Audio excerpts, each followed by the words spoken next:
Studio മാരിയമ്മയുടെ last episode തുടങ്ങുന്ന സമയത്ത് സെക്രട്ടറിനെ കാണിക്കുകയാണ്. സെക്രട്ടറി ആകട്ടെ സിയോയുടെ ലോക്കറിലുണ്ടായിരുന്ന കുറച്ച് ഫയൽസും മറ്റുമൊക്കെ നോക്കുന്നു.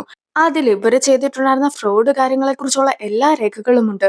അതേസമയം അതെല്ലാം തന്നെ ചെയ്തിട്ടുണ്ടായിരുന്നത് സെക്രട്ടറി ആണെന്നുള്ള രീതിക്കായിരുന്നു ഉണ്ടായിരുന്നത്. അതായത് എല്ലാ കാര്യത്തിലും സൈൻ ചെയ്തൊക്കെ കൊടുത്തിട്ടുണ്ടായിരുന്നത് സെക്രട്ടറി ആയിരുന്നു.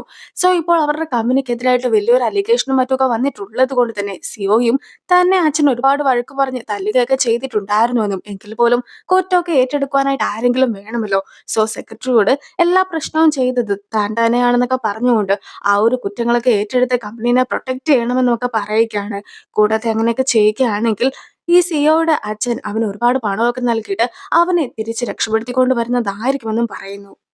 പോരാത്തതിന് സെക്രട്ടറി വളരെയധികം ബ്രില്യന്റ് ആയതുകൊണ്ട് തന്നെ പ്രോസിക്യൂട്ടേഴ്സ് ഒക്കെ ചോദ്യം ചെയ്യുന്ന സമയത്ത് പോലും സെക്രട്ടറി നിഷ്പ്രയാസം ഇറങ്ങി പോരുമെന്ന രീതിക്കാണ് സിഒയും സംസാരിക്കുന്നത്. ഈ ഒരു സമയത്ത് നീ ഒരിക്കലെങ്കിലും എന്നെ നല്ലൊരു ഫ്രണ്ട് ആയിട്ട് കണ്ടിട്ടുണ്ടോ എന്ന രീതിക്ക് സെക്രട്ടറിയും സിഒയോട് ചോദിക്കുന്നു. അതായത് സിഒ ഓരോരോ കാര്യങ്ങളൊക്കെ ചെയ്തു കൂട്ടുമ്പോഴത്തേക്കും അതിൽ എന്തെങ്കിലും പ്രശ്നമുണ്ടാവുകയാണെങ്കിൽ സെക്രട്ടറിയുടെ പേരിലായിരിക്കും അതെല്ലാം തന്നെ ഇടുക. സോ നീ ഏതെങ്കിലും ട്രബിളിലൊക്കെ വരുന്ന സമയത്ത് എന്നെ ഒരു ടൂളായിട്ട് മാത്രമാണോ കണ്ടിട്ടുള്ളത്, അതോ എപ്പോഴെങ്കിലും നീ എന്നെ റിയൽ ആയിട്ടുള്ള ഒരു ഫ്രണ്ട് ആയിട്ട് കണ്ടിട്ടുണ്ടോ എന്ന ചോദ്യം സെക്രട്ടറി ചോദിക്കുമ്പോഴത്തേക്കും നമ്മൾ ഫ്രണ്ട്സ് ആണെന്നൊക്കെ പറഞ്ഞുകൊണ്ട് മാത്രമായിരുന്നു സിഒ ഇരുന്നിട്ടുണ്ടായിരുന്നത്. ശരിക്കും സെക്രട്ടറിനെ ഒരു ഫ്രണ്ട് ആയിട്ട് കാണുന്നില്ലെങ്കിൽ പോലും ഇതുപോലത്തെ പ്രതിസന്ധി ഘട്ടങ്ങളൊക്കെ വരുമ്പോഴത്തേക്കും സെക്രട്ടറി ഫ്രണ്ട് ആയിട്ട് കാണുന്നു എന്നൊക്കെ കള്ളം പറയുകയാണ് സിഒ ചെയ്യാറ്. ഇപ്പോൾ തന്റെ ഫേവറേറ്റ് ആയിട്ടുള്ള ടോർട്ടോയ്സിനൊക്കെ ഫുഡ് കൊടുക്കൊക്കെ ആയിരുന്നു സെക്രട്ടറിയും. ഈ ഒരു സമയത്ത് സെക്രട്ടറി ചുൻകുങ് പറഞ്ഞ കാര്യങ്ങളെ കുറിച്ച് ഓർക്കുന്നു. അതായത് നിനക്ക് വേണ്ടി സിഒയും ഫാമിലിയും ഒരുപാട് കാര്യങ്ങൾ ചെയ്തു തന്നിട്ടുണ്ടെന്നൊക്കെ നീ പറഞ്ഞല്ലോ. അങ്ങനെ വെച്ച് നോക്കുമ്പോഴത്തേക്കും ആ കമ്പനിക്ക് വേണ്ടി നീയും ഒരുപാട് കാര്യങ്ങൾ ചെയ്തു കൊടുത്ത് കഴിഞ്ഞിരിക്കുന്നു. സോ നിന്റെ ആ ഒരു കടമെല്ലാം തന്നെ വീട്ടിയിരിക്കുന്നു. ഇനിയും അവർക്ക് വേണ്ടിയിട്ട് ഒരുപാട് കാര്യങ്ങൾ ചെയ്തു കൊടുക്കാനായിട്ട് നിൽക്കേണ്ട എന്നും നമുക്ക് കിട്ടുന്ന കാര്യങ്ങൾ എന്താണോ അതേ രീതിക്ക് മാത്രമേ അവർക്കും തിരിച്ച് ചെയ്തു കൊടുക്കാനായിട്ട് പാടുള്ളൂ എന്നൊക്കെ ആയിരുന്നു ചിൻകുങ്ങും പറഞ്ഞത്. ഇപ്പോൾ മറിയുടെ എക്സിനെ കാണിക്കുകയാണ്. എക്സും പത്രസമ്മേളനം നടത്തുന്നത് പോലത്തെ ഒരു റിഹേഴ്സലൊക്കെ ചെയ്യുന്നു. അതായത് മെറിയും വൂച്ചും തമ്മിൽ റിലേഷനിലാണ് എന്നും ശരിക്കും അവൾ എന്റെ ലീഗൽ ആയിട്ടുള്ള വൈഫാണ് എന്നും അവർ കള്ളത്തരമൊക്കെ കാണിച്ചായിരുന്നു ബ്യൂട്ടി പാലസിന്റെ ഒരു അപ്പാർട്ട്മെന്റ് നേടിയെടുത്തിട്ടുണ്ടായിരുന്നു എന്നൊക്കെ പറയുവാനായിട്ടായിരുന്നു എക്സ് ശ്രമിച്ചിട്ടുണ്ടായിരുന്നത്. എക്സും ഇതുപോലത്തെ ഒരു പ്രസ് കോൺഫറൻസ് ഒക്കെ വെക്കുവാനായിട്ട് പോവുകയാണെന്ന് മനസ്സിലാക്കിയിട്ടുണ്ടായിരുന്ന മറിയും അവനെ ഒരുപാട് തവണ കോൾ ചെയ്യുന്നുണ്ടെങ്കിലും അവൻ കോൾ ഒന്നും തന്നെ എടുക്കുന്നില്ല. അങ്ങനെ ഇരിക്കെ വൂജുനെ കോൾ ചെയ്തിട്ട് ഇതുപോലെ എക്സ് പ്രസ് കോൺഫറൻസ് വെക്കുന്നുണ്ട് എന്ന കാര്യം വൂജുവിനും അവൾ അറിയിക്കുന്നു. സോ വൂജു അവിടേക്ക് പോവുകയാണ്. പോലീസ് സ്റ്റേഷനിൽ നിന്നും ഇറങ്ങി വന്നിട്ടുണ്ടായിരുന്ന സെക്രട്ടറിനെ കാണുവാനായിട്ട് ഒരുപാട് റിപ്പോർട്ടേഴ്സ് ഒക്കെ വന്നിട്ടുണ്ടായിരുന്നു. എങ്കിലും സെക്രട്ടറി അവരോടൊന്നും തന്നെ പറയുന്നില്ല. കൂടാതെ അവനിപ്പോൾ വണ്ടിയിലൊക്കെ ഇരിക്കുന്ന സമയത്താണ് സിഒയും സെക്രട്ടറിനെ കോൾ ചെയ്യുന്നത്. അതായത് സിഒ ആയിട്ട് ചെയ്തു കൂട്ടിയ കാര്യങ്ങൾക്കെല്ലാം തന്നെ സെക്രട്ടറിയുടെ പേരായിരുന്നല്ലോ കൊടുത്തിട്ടുണ്ടായിരുന്നത്. സെക്രട്ടറിയും എല്ലാത്തിനും കൂട്ടു നിന്നിട്ടുമുണ്ടായിരുന്നു. എങ്കിൽ പോലും സിഒ ചെയ്ത എല്ലാ കാര്യങ്ങളും സെക്രട്ടറി ചെയ്തു എന്നൊന്നും തന്നെ അംഗീകരിച്ചിട്ടില്ല. പോലീസ് സ്റ്റേഷനിലാകട്ടെ സിഒ ചെയ്ത കാര്യങ്ങളെല്ലാം തന്നെ അവൻ തന്നെയാണ് ചെയ്തതെന്നും താൻ ചെയ്ത കാര്യങ്ങൾ മാത്രമാണ് താൻ തുറന്നു പറയുന്നതെന്നും സെക്രട്ടറിയും പറഞ്ഞിട്ടുണ്ടായിരുന്നു. സോ ഈ ഒരു ഇൻവെസ്റ്റിഗേഷൻ ഒക്കെ വരുമ്പോഴത്തേക്കും സെക്രട്ടറി മാത്രമായിരിക്കില്ല കുറ്റക്കാരനാവുക, മറിച്ച് സിഒ കൂടിയായിരിക്കും. ഞാൻ ചെയ്ത തെറ്റുകൾക്കെല്ലാം തന്നെ ശിക്ഷ അനുഭവിക്കുവാനായിട്ട് ഞാൻ തയ്യാറാണ്. പക്ഷെ നിന്റെ തെറ്റുകൾക്ക് ശിക്ഷ അനുഭവിക്കുവാനായിട്ട് ഞാൻ തയ്യാറല്ല. അതുകൊണ്ട് തന്നെ നീ ചെയ്ത തെറ്റുകൾക്കുള്ള ശിക്ഷ നീയായിട്ട് തന്നെ അനുഭവിക്കണമെന്നായിരുന്നു സെക്രട്ടറിയും സിഒയുടെ അവസാനമായിട്ട് പറഞ്ഞത്. സോ സിഒയും വിചാരിച്ചതുപോലെ ഒന്നുമല്ല കാര്യങ്ങൾ നടന്നതെന്നോർത്ത് ആകെ ദേഷ്യപ്പെടുന്നു. ഇപ്പോൾ കമ്പനിയിലെ സ്റ്റാഫ് സിഒയുടെ അടുത്തായിട്ട് വരുമ്പോഴത്തേക്കും സിഒയ്ക്കും ഒരു ഐഡിയ തോന്നുകയാണ്. അതായത് നേരത്തെ അപ്പാർട്ട്മെന്റ് ഒക്കെ പണിത സമയത്ത് ഒരു അപ്പാർട്ട്മെന്റ് ഫ്രീ ആയിട്ട് മേയർക്ക് കൊടുക്കാമെന്ന് അവൻ പ്ലാൻ ചെയ്തിട്ടുണ്ടായിരുന്നല്ലോ. അതുമായി ബന്ധപ്പെട്ടായിരുന്നല്ലോ നേരത്തെ നറുക്കെടുപ്പൊക്കെ നടത്തിയിട്ട് മെറി വിജയിച്ചിട്ടുണ്ടായിരുന്നത്. സോ ഇപ്പോൾ ആ ഒരു ബിൽഡിങ്ങിനെ കുറിച്ചുള്ള അന്വേഷണമൊക്കെ വരുമ്പോഴത്തേക്കും ശരിക്കും നമ്മളത് മേയർക്ക് കൊടുക്കാനായിട്ട് പ്ലാൻ ചെയ്തിട്ടുണ്ടായിരുന്നുവെന്ന് ഒരിക്കലും ആരും അറിയുവാനായിട്ട് പാടില്ല. അങ്ങനെ നമ്മൾ മെറിക്ക് ആ അപ്പാർട്ട്മെന്റ് എഴുതി കൊടുക്കുകയാണെങ്കിൽ കൂടുതൽ സംശയമൊന്നും തന്നെ പ്രോസിക്യൂട്ടർക്ക് തോന്നുകയില്ല. സോ മേയർക്ക് നമ്മളിത് കൊടുക്കാനായിട്ട് പ്ലാൻ ഉണ്ടായിരുന്നു എന്ന കാര്യം അവർ അറിയുക പോലും ഇല്ല എന്ന രീതിക്കാണ് സിഒയും സംസാരിക്കുന്നത്.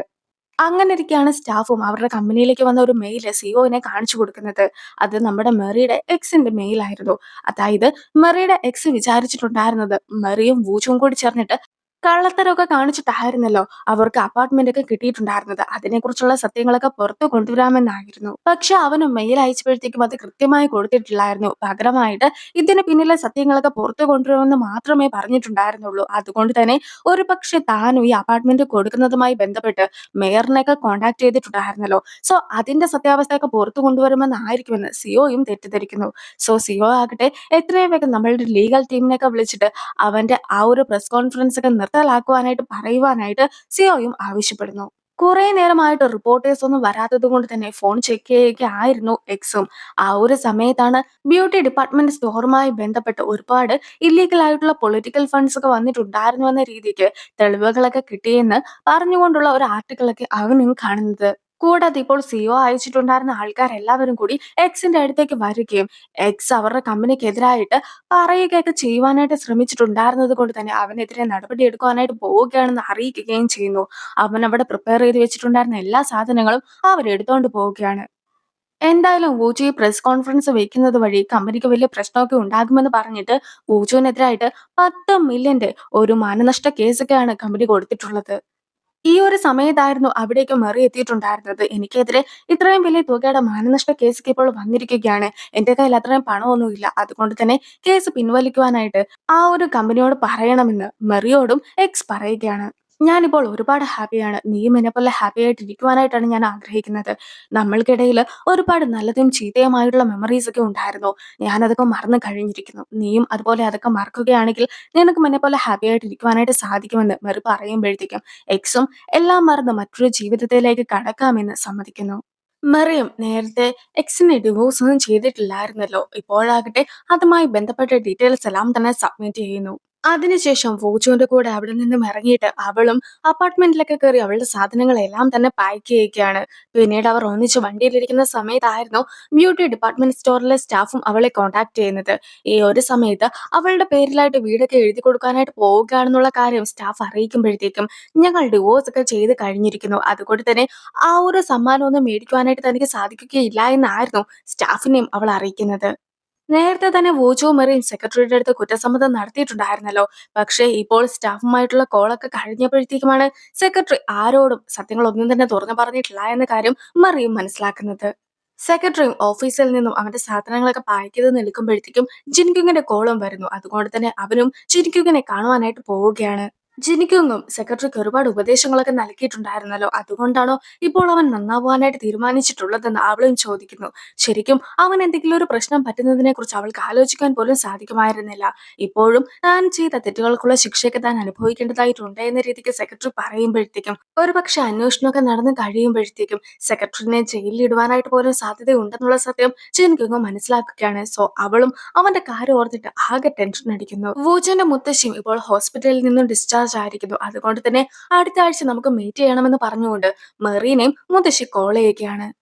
ചെറുവമ്മണ് ഹോസ്പിറ്റലിൽ നിന്ന് ഡിസ്ചാർജ് ആയിട്ടുള്ളത് കൊണ്ട് തന്നെ എത്രയും വേഗം മെറീനെ കാണുമെന്ന കാര്യം ടീമിലെ ആൾക്കാർക്ക് അറിയാമായിരുന്നു. സോ ഏതൊക്കെ രീതിക്ക് ചെറുവമ്മനെ കൺവിൻസ് ചെയ്യണമെന്ന രീതിക്കുള്ള ഒരു ക്ലാസ് ഒക്കെ മെറിക്കും അവർ എടുത്തു കൊടുക്കുന്നു. മെറിയുടെ എക്സിന്റെ അമ്മയും സഹോദരിയും കൂടി നടന്നു വരുന്ന സമയത്ത് മെറിയുടെ എക്സും ഒരു പെൺകുട്ടിയുമായിട്ട് സംസാരിക്കുന്നതൊക്കെ അവരും കാണുകയാണ്. ശരിക്കും എന്താ സംഭവം എന്ന് വെച്ചിട്ടുണ്ടെങ്കിൽ ഈ ഒരു എക്സ് നേരത്തെ പ്രസ് കോൺഫറൻസ് ഒക്കെ നടത്തിയിട്ടുണ്ടായിരുന്നല്ലോ. പക്ഷെ ആ ഒരു സമയത്ത് ആരും തന്നെ പ്രസ് കോൺഫറൻസിന് വന്നിട്ടുണ്ടായിരുന്നില്ല. ഇപ്പോൾ അവന്റെ മുമ്പിലിരിക്കുന്ന ആ ഒരു പെൺകുട്ടിയും ഒരു റിപ്പോർട്ടറാണ്. സോ എന്തായിരുന്നു അവന് പറയുവാനായിട്ടുണ്ടായിരുന്നതെന്ന് പറയാമോ എന്ന കാര്യമൊക്കെ റിപ്പോർട്ടർ ചോദിക്കുമ്പോഴത്തേക്കും അവനും പറയുവാനായിട്ട് തയ്യാറാകുന്നില്ല. പിന്നീട് അവർ ഇറങ്ങി പോകുവാൻ നേരത്ത് അവളും അവളുടെ കാർഡൊക്കെ കൊടുത്തതിന് ശേഷം വൂജു ഏതോ ഫ്രോഡൊക്കെ നടത്തിയെന്നല്ലേ നിനക്ക് പറയുവാനായിട്ടുണ്ടായിരുന്നത്. അതിന്റെ തെളിവുകളും നിന്റെ കയ്യിൽ കാണുമല്ലോ. എപ്പോൾ വേണമെങ്കിലും എന്നെ കോൺടാക്ട് ചെയ്താൽ മതി. ഞാനും അതൊക്കെ പബ്ലിഷ് ചെയ്തോളാം എന്ന രീതിക്ക് റിപ്പോർട്ടറും സംസാരിക്കുന്നു. എങ്കിൽ പോലും ആ ഒരു കാർഡൊക്കെ കളയുവാനായിട്ടായിരുന്നു എക്സ് ശ്രമിച്ചിട്ടുണ്ടായിരുന്നത്. പക്ഷേ എക്സിന്റെ അമ്മയും അനിയത്തിയും അവിടെ എത്തിയിട്ട് അവനോട് എന്താണ് കാര്യമെന്നൊക്കെ ചോദിക്കുന്നുണ്ടെങ്കിലും അവനത് തുറന്ന് പറയുവാനായിട്ട് നിൽക്കുന്നില്ല. പക്ഷെ ഇവർ സംസാരിച്ച കാര്യങ്ങളൊക്കെ കേട്ടിട്ടുണ്ടായിരുന്ന എക്സിന്റെ അമ്മയും സഹോദരിയും കൂടി ചേർന്നിട്ട് ഇന്റർനെറ്റിലൊക്കെ നോക്കുമ്പോഴത്തേക്കും വൂജുവിന്റെ ഫോട്ടോയും അവർ കാണുകയാണ്. സോ വൂജുവും മെറിയും തമ്മിൽ റിലേഷൻഷിപ്പിലാണെന്നുള്ള കാര്യം അറിയാവുന്ന അവരും ഇപ്പോൾ മെറി സ്നേഹിക്കുന്ന ആള് വലിയൊരു കമ്പനിയുടെ സിഇഒ ആകുവാനായിട്ട് പോകുന്ന ആളാണെന്നുള്ള സത്യമൊക്കെ മനസ്സിലാക്കിയിട്ട് മെറിയുടെ അടുത്തായിട്ട് കൂടുതൽ കുശുമ്പൊക്കെ ആകുന്നു. മെറീനെ കാണുവാനായിട്ട് വളരെ ഹാപ്പി ആയിട്ടായിരുന്നു ചെറുവുമൺ ഇരുന്നിട്ടുണ്ടായിരുന്നത്. മെറീനെ കുറിച്ചുള്ള ഒരു ബാക്ക്ഗ്രൗണ്ട് ചെക്ക് ഒന്നും തന്നെ അവർ ചെയ്തിട്ടുണ്ടായിരുന്നില്ല. നേരത്തെ മെറീനെ കണ്ടിട്ട് തനിക്കും ഒരുപാട് ഇഷ്ടപ്പെട്ടുവെന്നും അവൾ നല്ലൊരു വ്യക്തിയാണെന്നും പറഞ്ഞുകൊണ്ട് ചെയർവുമണും ഇരിക്കുന്നു. പക്ഷെ ഇതേ സമയത്താണ് ചെയർവുമണെ കാണുവാനായിട്ട് എക്സിന്റെ അമ്മയും സഹോദരിയും കൂടി എത്തുന്നത്. നിങ്ങളുടെ കൊച്ചുമോൻ ഇപ്പോൾ ഡേറ്റ് ചെയ്യുന്ന മെറി ഉണ്ടല്ലോ, അവൾ ഇതിനു മുമ്പ് വിവാഹമൊക്കെ കഴിച്ചതാണ്. കൂടാതെ ഒരു ഡിവോഴ്സിയാണ്. ഞാനാകട്ടെ അവൾ നേരത്തെ വിവാഹം കഴിച്ചിട്ടുണ്ടായിരുന്ന ആളുടെ അമ്മയാണെന്നൊക്കെ പറഞ്ഞുകൊണ്ടാണ് എക്സിന്റെ അമ്മയും സംസാരിക്കുന്നത്. കൂടാതെ മെറീനെ കുറിച്ചുള്ള ഒരുപാട് കുറ്റങ്ങളെല്ലാം തന്നെ മുത്തശ്ശിക്കും പറഞ്ഞു കൊടുക്കുന്നു. സോ ഇപ്പോൾ ബൂജുവും മെറിയും കൂടി മുത്തശ്ശിനെ കാണുവാനായിട്ട് നിൽക്കുന്ന സമയത്ത് മുത്തശ്ശിക്ക് ബൂജുവിനെ മാത്രമായിട്ടൊന്ന് കാണണമെന്ന് സെക്രട്ടറിയും ബൂജുവിനെ വിളിച്ചറിയിക്കുകയാണ്. പക്ഷെ ഇങ്ങനൊരു കാര്യം എങ്ങനെയാണ് മെറിയുടെ അടുത്ത് പറയുക? അതുകൊണ്ട് തന്നെ ബൂജുവും മുത്തശ്ശിക്ക് എന്തോ സുഖമില്ലെന്നൊക്കെ പറഞ്ഞു. ഞാനൊന്ന് പോയി നോക്കട്ടെ എന്ന് പറഞ്ഞുകൊണ്ട് മെറിനെ തിരിച്ച് പറഞ്ഞയക്കുന്നു. ബൂച്ചു മുത്തശ്ശിനെ കാണുവാനായിട്ട് ചെല്ലുന്ന സമയത്ത് മെറി ഡിവോഴ്സ്ഡ് ആണോ എന്ന് മുത്തശ്ശിയും ചോദിക്കുകയാണ്. അതിന് മറുപടിയായിട്ട് എല്ലാ കാര്യങ്ങളും ഞാൻ മുത്തശ്ശിയോട് പറയുവാനായിട്ട് നിൽക്കുകയായിരുന്നു എന്ന് ബൂച്ചു പറയുമ്പോഴത്തേക്കും എന്തൊക്കെ കാര്യങ്ങളാണ് താൻ അറിയാത്തതായിട്ടുള്ളതെന്ന് മുത്തശ്ശിയും ചോദിക്കുന്നു.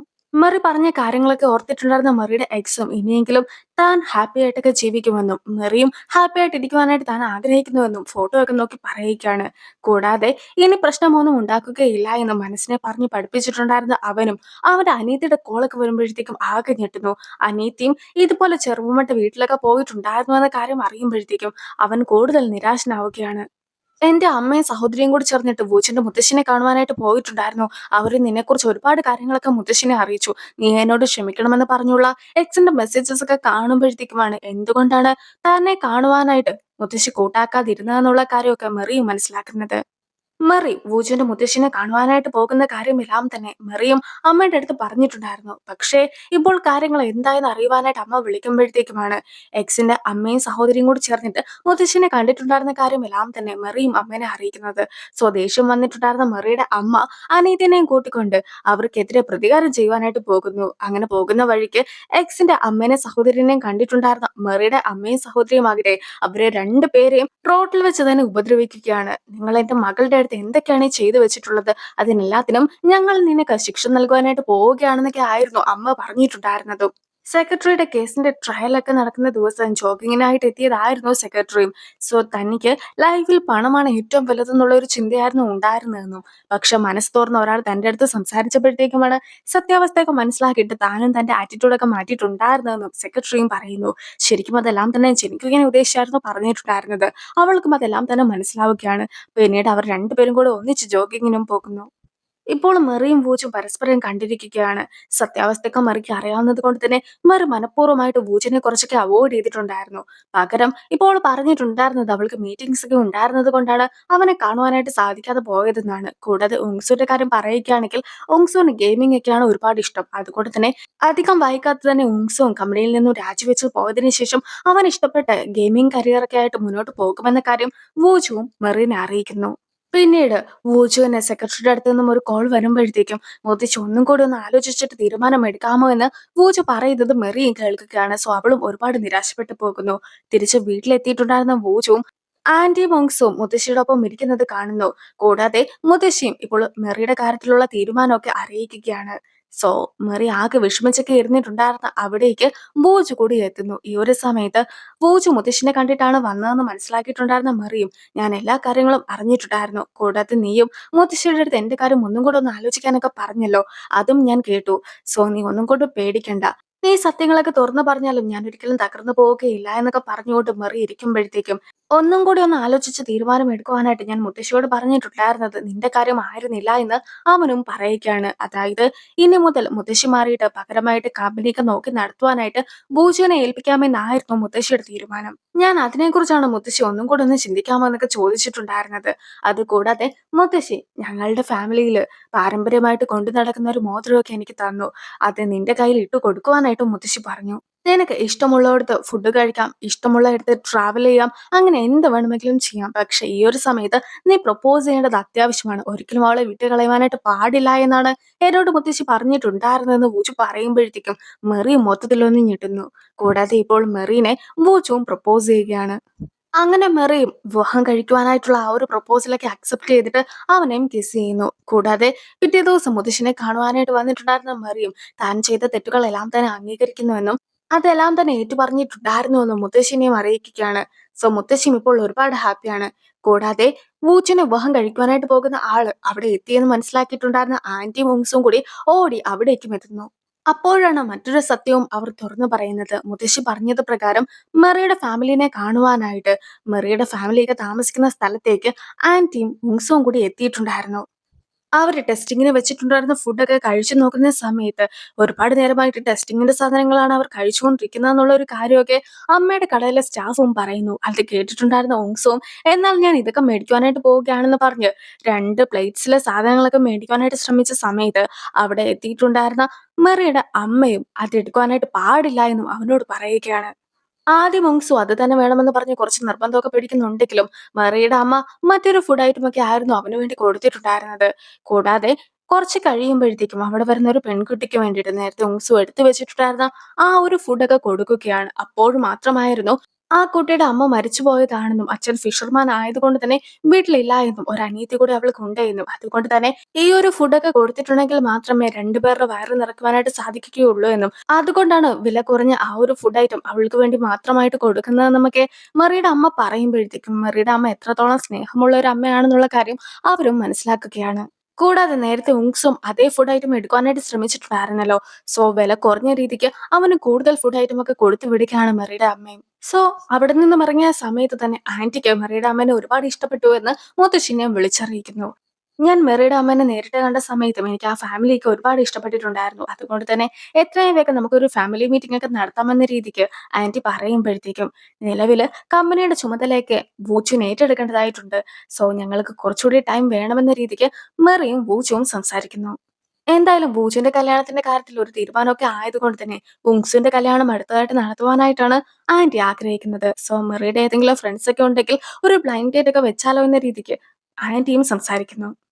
സെക്രട്ടറിയും കുറച്ച് ആമകളെയൊക്കെ പെറ്റായിട്ട് വളർത്തുന്നുണ്ടായിരുന്നു. അങ്ങനെയിരിക്കെ സെക്രട്ടറിക്ക് ഇപ്പോൾ ജയിലിൽ പോകേണ്ടതായിട്ട് വന്നിരിക്കുകയാണ്. സോ ആമകളെ നോക്കുവാനായിട്ടുള്ള ഡ്യൂട്ടി ചിൻകുങ്ങിനെയാണ് സെക്രട്ടറി ഏൽപ്പിച്ചിട്ടുള്ളത്. അവളും നല്ല രീതിക്ക് തന്നെ ആമകളെ നോക്കുന്നു. കൂടാതെ സെക്രട്ടറിക്ക് കത്തെഴുതുകയും ആമകളുടെ ഫോട്ടോസൊക്കെ അയച്ചു കൊടുക്കുകയും ചെയ്യുകയാണ്. ഇപ്പോൾ ഒരു വർഷത്തിന് ശേഷമുള്ള മെറിയുടെയും പൂച്ചുവിന്റെ വെഡിങ് ഡേ കാണിക്കുന്നു. ഈ ഒരു സമയത്ത് വെഡിങ്ങിന് വേണ്ടി ആൾക്കാരെല്ലാവരും തന്നെ അവിടെ എത്തിക്കഴിഞ്ഞിട്ടുണ്ടായിരുന്നു.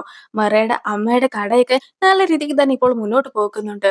മെറിയുടെ അനിയത്തിയും ഒരു വീഡിയോ ഒക്കെ സോഷ്യൽ മീഡിയയിൽ ഇട്ട് അത് വൈറലാവുകയും കൂടുതൽ ആൾക്കാർ അവരുടെ കടയൊക്കെ അന്വേഷിച്ച് വരികയും ചെയ്തിട്ടുണ്ടായിരുന്നു. സോ അനിയത്തി തന്നെ ഒരുപാട് ഹെൽപ്പ് ചെയ്യുന്നുണ്ടെന്നൊക്കെ അമ്മയും പറയുന്നു. കൂടാതെ ഓങ്സിങ്ങിന്റെ കാര്യം പറയുകയാണെങ്കിൽ ഓങ്സിങ് ഇപ്പോൾ ഒരു ഗെയിമിംഗ് കമ്പനിയൊക്കെ തുടങ്ങിയിരിക്കുകയാണ്. അതിന്റെ കാര്യങ്ങളും നല്ല രീതിക്ക് തന്നെ മുന്നോട്ട് പോകുന്നു. സോ ഓങ്സിങ്ങിന്റെ അമ്മയാകട്ടെ മറിയുടെ അമ്മയുടെ അടുത്ത് നിങ്ങളുടെ മകൾ ആരെയും ഡേറ്റ് ചെയ്യുന്നില്ലെങ്കിൽ നമ്മുടെ മക്കളെ തമ്മിൽ ഡേറ്റ് ചെയ്യിച്ചാലോ എന്ന രീതിക്കൊക്കെ ചോദിക്കുകയാണ്. ജിൻകുങ് വിവാഹമൊക്കെ കാണുവാനായിട്ട് എത്തിയിരിക്കുകയാണ്. ഈ ഒരു സമയത്ത് ജയിലിൽ നിന്നും ഇറങ്ങിയിട്ടുണ്ടായിരുന്ന സെക്രട്ടറി കൂടി ജിൻകുങ്ങിനൊപ്പം നിൽക്കുന്നു. അങ്ങനെ ഇപ്പോൾ മെറിയും വൂച്ചും കൂടി ഒന്നിച്ച് അവരുടെ വിവാഹ വേദിയിലേക്കും എത്തിക്കുകയാണ്. സോ ഇതുവരെ നടന്ന കാര്യങ്ങളെല്ലാം തന്നെ അവരും ഓർത്തു നോക്കുന്നു. ലൈഫിൽ എന്തൊക്കെ പ്രശ്നം ഉണ്ടായിട്ടുണ്ടോ ആ ഒരു സമയത്തെല്ലാം തന്നെ ആ ഒരു പ്രശ്നങ്ങളെ നേരിടുവാനായിട്ട് വൂച്ചിനൊപ്പം തന്നെ മെറിയുടെ ഒപ്പം തന്നെ വൂച്ചുവും ഉണ്ടായിരുന്നു എന്നും ജീവിതകാലം മുഴുവൻ അവർ ഒന്നിച്ചിരിക്കുമെന്നും പറഞ്ഞുകൊണ്ട് അവരുടെ വിവാഹമൊക്കെ കാണിച്ചുകൊണ്ടാണ് ഈ ഒരു ഡ്രാമയുടെ ലാസ്റ്റ് എപ്പിസോഡ് അവസാനിക്കുന്നത്. സോ അടുത്തൊരു വീഡിയോ ആയിട്ട് എത്രയും വേഗം കാണാം. ബൈ.